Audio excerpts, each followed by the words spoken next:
Hi everybody, Bill here, still here, and I hope you're having a fantastic day, unless your name is Vladimir Putin. But I just thought it was time to give you an update. It's been a little while, hasn't it? And I've been telling you a lot lately about my bad luck. This time, I'm going to tell you about a massive dose of good luck that I had, but that'll be near the end of the video, so keep watching if you want to know what my good luck was. Antibiotics. Finished the course, nearly a month. Has the pain gone? Not quite. I am still needing the pain relief to get through the night time in particular. Still got that feeling. It's not like the knife up the backside pain. That has gone, but it's more like a sort of a heavy feeling that's down in the sort of around the bum area. It's like, I imagine, obviously I don't know, but if I was a lady and you have your period pains, I imagine it's like that. It's that gnawing sort of feeling that just is, it's not agony, but it's just really uncomfortable and it just gets you down a bit.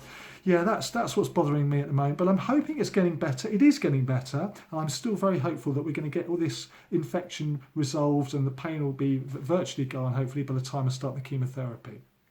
Had a call from Danko Kostadinov. Hello, sir. I had a call from him the other day, personally. Very nice to hear from him, and he's going to see me next week at the clinic. I'm going in on Tuesday to see him, so I'll find out a bit more. And if you remember, I'm planning, I think he said I'm going to be starting the chemo course at the beginning of April. So that's how much time I've got left to get the infection done. Stitches. I called out the early discharge team. Complete waste of their time. I was told, Danko was completely right. He looked at the stitches that he put in me. He said, they're all dissolvable, don't worry about them. But there was one in my abdomen I was worried about because it was just raised. It looked dark in colour and it didn't seem to be disappearing. And I thought it must need removing. So I called the early discharge team. They said, don't worry, we'll pop down and have a look. They came in. The ladies came in the house. I felt such an idiot. And they put their plastic gloves on, touched it, and it fell off. Well, yeah, I really did waste their time, but thanks for coming out to me, ladies. So I am completely wound healed. Everything's fine now. Still slightly tender, but yeah, it's all right. In fact, I've been testing the water with a little bit of exercises in the morning, just a little bit of stretching, knee rolls, just to get the old abdomen moving a little bit. I've still got to be careful. I'm still worried about getting hernias because the stomach wall's not as it was. But without putting too much strain on it, yeah, I think it's time to try and get the blood circulating, get things moving again. So I'm trying to do that now. Although I am still quite tired, but that's probably down to the lack of sleep, to be honest. Went to the dentist the other day. Went to the dentist for a checkup. Everything was fine. So I told my dentist what was going on. She was very sympathetic. She said, hey, I'm going to write a prescription for you because you're going for chemotherapy. So when you're there, you need some special toothpaste. This is it. I know it's reverse image, but you can sort of get the gist. This stuff here is apparently for people going through chemotherapy. Maybe it helps you with the gums, because you get sore gums, that sort of thing maybe. So I got that free on prescription. That was nice. What else happened? Oh yes, Fittleworths, you know, the Stoma product people, as Helen calls them, the Shittleworths. They have delivered to me now. I've got a decent supply now of products there to last me. The issues with my doctor's surgeries have been resolved. I'm now on a repeat prescription, so it shouldn't be a problem getting the products through to me now, because I was a little worried I was going to run out of the bags and the adhesive spray removed, but that's all sorted now.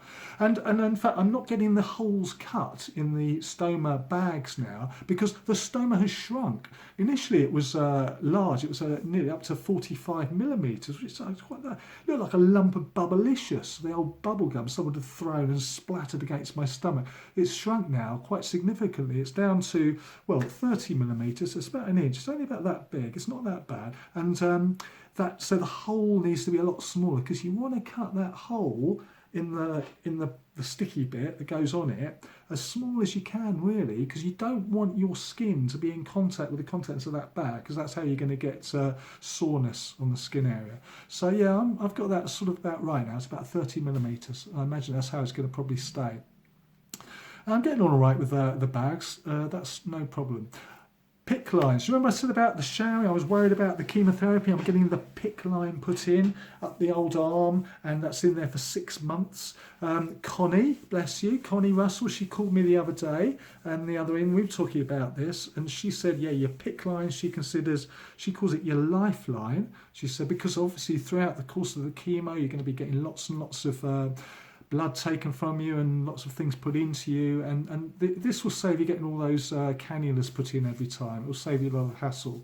But she said it's really important that nobody touches this because of the bacteria. So if people are curious, they want to sort of see what it's like, be careful with that, and I will be, because if you get any bacteria in that line, it's going right through into your heart, isn't it? So you don't want that to happen. You don't want your blood to get poisoned.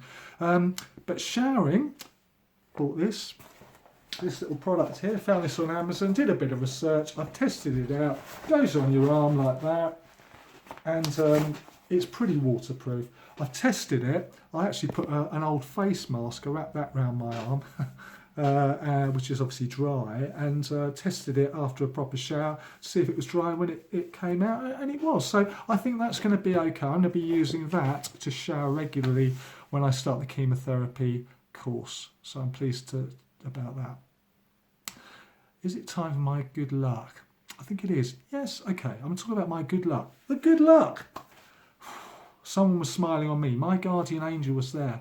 3rd of March, there I was, went out for my constitutional, because I like to go out for a walk.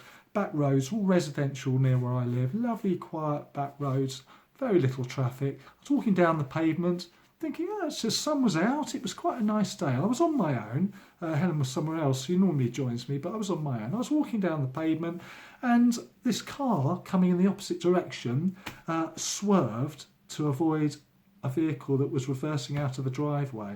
And the lady that was driving the car swerved. I think she hit the accelerator rather than the brake on this automatic car, and it shot across the road, right across the pavement where I was walking, ploughed into the hedge behind me, and at the same time into this 3-ton truck that was sitting there. Or maybe not 3-ton, it was quite a decent flat back truck, shunted this truck 20 feet down the road, and it was literally where I was walking on the pavement. And I'm going to show you some pictures. In fact, here's one picture. This is what the car looked like afterwards.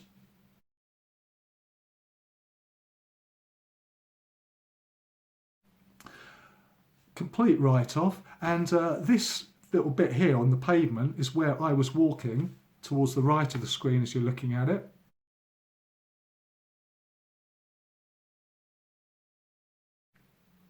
And you can just see in the background that truck on the left there, that's what was shunted 20 feet or so. It was incredible. So honestly, if I had been 1 second delayed in my day in any way, shape or form, if I'd been just a few feet further back on that pavement, I don't think I'd be here today.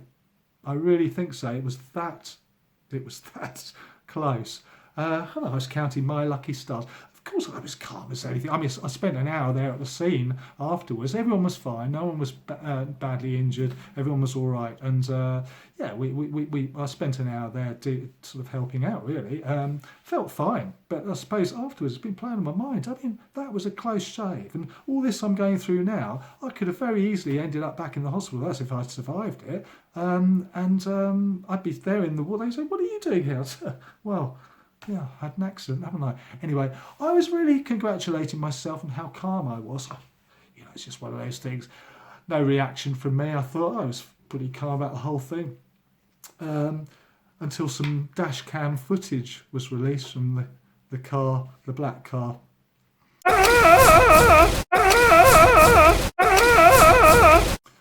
Yeah, it's one of those days that God was smiling on me that day. So thank you. I'm really pleased to be here. Bill here, still here. And yeah, I'm lucky to be here. Anyway, that's it. So update for you is it'll be next week, probably after I meet Danko again at his clinic on Tuesday, the 15th, to see what the next steps are. Take care, everybody.